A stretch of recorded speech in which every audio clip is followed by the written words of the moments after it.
Pencuri di Polewali Mandar, Sulawesi Barat menangis usai ketahuan hendak mencuri. Pelaku ketakutan dan khawatir dihakimi warga. Pria di Polewali Mandar, Sulawesi Barat ini menangis histeris.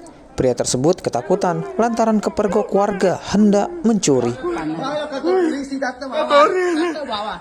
Kasus ini terjadi di Dusun Rondongan, Desa Samarang, Kecamatan Cempalagian. Aksi pelaku yang hendak mencuri di rumah kosong ketahuan dan dikepung warga. Polisi yang tiba di lokasi mengamankan pelaku dan langsung dibawa ke kantor polisi untuk pemeriksaan lebih lanjut. Tadi itu Pak, saya sementara ambil makanan kambing, lalu saya lihat orang dibawa ke dari rumah, terus dari rumah kembali lagi ke motor, terus kembali lagi ke rumah, bobol gembor rumah. Ya. Saya tunggu di bawah motornya Pak, lalu bapak datang, itu orang keluar dari rumah, mengaku sebagai polisi, bilang saya polisi, ya polisi. Uang Pak, sama lemari juga ada kapan bukan.